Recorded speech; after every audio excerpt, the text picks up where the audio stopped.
MPO board, and the ugly are generally frowned upon and not going to be pursued. I think obviously that these types of things are on a more or less a case-by-case basis. There's some projects that obviously have to be done way ahead of others, and regardless of where the money comes from, I don't want to see anything that increases anybody's tax debt at this point. It's just we're so far behind the eight ball right now that it's just we need to work towards getting back to where we need to be long before we need to start pursuing further debt. So that being said, as I started off with, some projects still need to be done. So I'd like to see each one done on an individual basis. Well, when you talk about earmarks, the ideal that I get in my mind is like somebody's particular little pet project that may not necessarily have to be done, but in order to nowhere. Yeah, like it, but in order to get money coming in that one particular direction, everybody, in order for me to support that, I got to have my little earmark to get myself through it. Is basically that's the plan. So, and a lot of times, I guess there is, wasteful dollars being spent, as somebody mentioned, that bridge to nowhere, whatever. If that was, what's that? Alaska. Yeah, in Alaska. There's the senator's name. He lost the re-election. I know that. But anyway, so earmarks could sometimes be wasteful spending. Is that not true? I think that's one way of looking at it. Right. At times. So now when we come to the MPO with things, then you guys have to make a decision. Is we going to accept this money even though we may not necessarily need it? I think the ultimate gavel lies with the MPO in that they cannot put a project on the TIP. Outside of that, Bobby, do me a favor. Yeah. Quit using MPO and TIP. right. People already know Metropolitan what you're Planning talking Organization. about. Okay. Let me give you a great example. Yeah, give me an example. A good example. Dunlawton, flooding.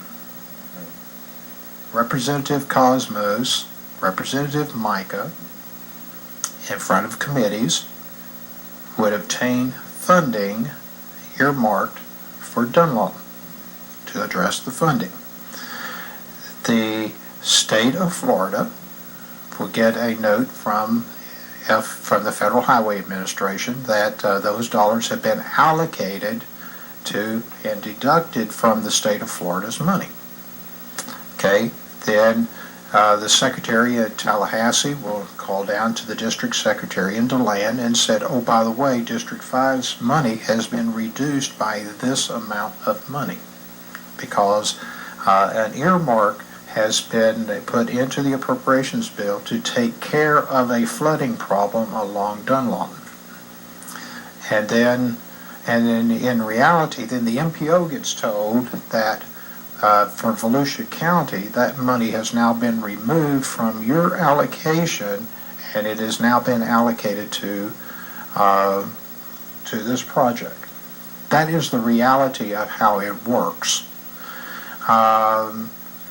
Okay, and the discussion that is going on, by the way, and Bobby kind of really put it together, is a different type of discussion, and I can tell you that some other cities have some very strong opinions about that issue.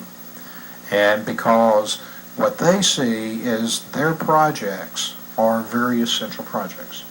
And it could be the county, it could be anybody. But Dunlawton happens to be a good example because we have asked Representative Cosmos to assist in obtaining some dollars probably out of Federal Highway Administration to help us. The other issue there, Ken, is the one that would not affect the MPOs is if they can get those dollars out of the discretionary funds, and those wouldn't affect it. Yeah. But that doesn't happen usually. It usually ends up coming out. Another example of what can happen to us without it even being a Volusia County project, but would come out of the MPO's budget, is there's a road that goes from Seminole County to Lake County that they wanted to have an earmark on. because that road passes through a very small portion of Volusia County, they would be considered part of that earmark and would have absolutely no effect on Volusia County, but we would be penalized. So- And I think we got that one stopped, but those are, But that was an example. Actually, I think what we've been talking with Suzanne and Micah about it probably will be discretionary dollars, not the other thing. But I use that as an yeah, example it's a good example. of how those items generally work, and they are the good, the bad, and the ugly. Because on the ugly side, it does eventually reduce the dollars that are allocated for all of the projects covered by the MPO, and it messes up the priority list. That's exactly where I was going. Is there a priority list, and where do we sit on that priority list for Dunlop? Well, actually, I'm not sure Dunlop initially was in the plan. I don't think it originally is, So but earmarks it's are a good something. thing sometimes, and they're a bad thing. Depends on That's how you right. look at it. In short, it could be that you're either losing control because it circumvents the MPO process, Right. or you're losing money because Right. you don't get those funds. So there's. Mary? No, I think I pretty much covered. George? No, I sort of agree with what Bob said about the earmarks, you know. What gets you, if you take a look at what's occurring along the Nova Canal, and the contributing factor to the failure of Dunlop, which is in fact a state highway, which is a major means of egress from the beach side. But when you are in Daytona, which is their little powerhouse, they see the flooding there, not the fact they contribute to the problem down here. They have not done a good job in planning.